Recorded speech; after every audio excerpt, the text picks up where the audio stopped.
अस्सलाम वालेकुम। आज हमें खतूत पढ़ना है और इसमें हमें मिर्ज़ा असदुल्ला खान गालिब और उनकी खतूत निगारी पढ़ना है।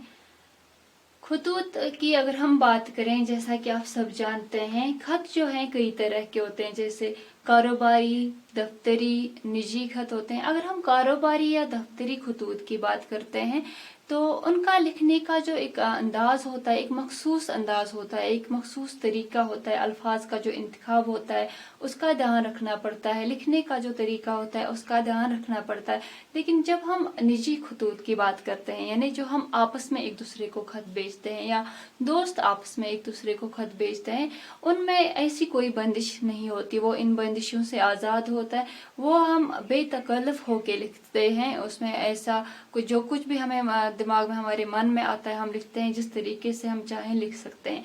और कुछ खतूत ऐसे होते हैं जब हम कोई खत पढ़ते हैं तो खत का जो लिखने वाला होता है उसकी शख्सियत का हम अंदाजा उस खत से लगा सकते हैं, या जिसको वो खत लिखा गया हो उसकी शख्सियत का भी अंदाजा हम वो खत पढ़ के लगा सकते हैं। तो कुछ ऐसी ही खतूत निगारी रही है मिर्ज़ा असदुल्ला खान गालिब की, लेकिन वो पढ़ने से पहले हम मिर्ज़ा असदुल्ला खान के बारे में थोड़ा सा जान लेते हैं।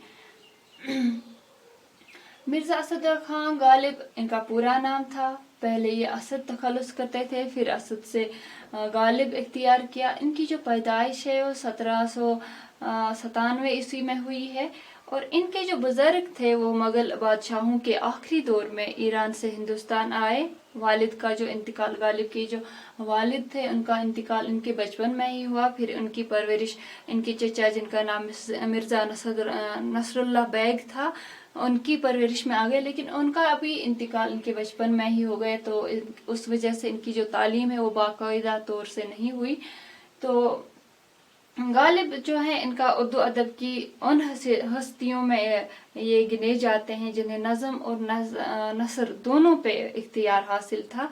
गालिब की जो खतूत निगारी है वो बहुत ही साफ और रवां ज़बान में लिखे गए हैं। इन्होंने जो खतूत निगारी 1819 ईस्वी के आसपास उर्दू में खत लिखना शुरू किए हैं, और कुछ ही दिनों में इनके जो खतूत है, इनका जो वो तर्ज तहरीर यानी जो लिखने का इनका तरीका था, उसने धूम मचा दी।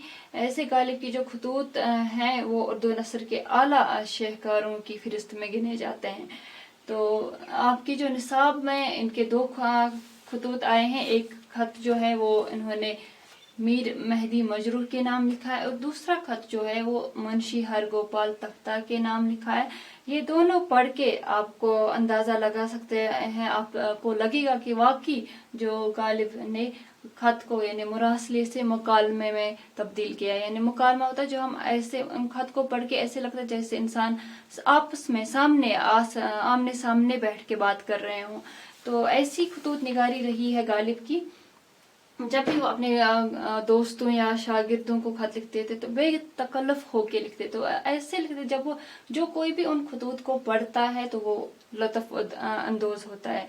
तो आखिर में गालिब ने जो इन खतूत में अपनी सवानी हालात, अपनी ज़िंदगी के जो भी हालात है, समाजी वाक़ात और अदबी व तारीख़ी नकात बड़े दिलचस्प अंदाज में उसको पेश किया है अपने खतूत में। इनकी ये खतूत निगारी उर्दू नसर में बहुत ही मकबूल है। आप दोनों जो भी आपके निसाब में इनके खतूत आए हैं, एक मीर मेहदी मजरूह के नाम और दूसरा मुंशी हरगोपाल तख्ता के नाम, आप ये पढ़ें। आपको इनको पढ़ के अंदाज़ा लगेगा कि कैसे वाकई एक मुकालमे की सूरत में इन्होंने ये खतूत लिखे हैं, जैसे लगता है कि वो इनके सामने बैठे थे और ये इनसे बात कर रहे थे। तो ये आप पढ़ेंगे अच्छे से, मुझे यकीन है आपको समझ आया होगा इंशाल्लाह। तो आप थोड़ा खुद भी कोशिश करें पढ़ने की, और ये आखिर पे जो भी आप लेसन पढ़ते हैं, जो भी सबक आप पढ़ते हैं, आखिर पे जो भी दिए गए होंगे अल्फाज माने, उनका आप अच्छे से मायना करें, उनको आप अच्छे से देखें, याद करें, ताकि आपको समझने में आसानी हो जाएगी।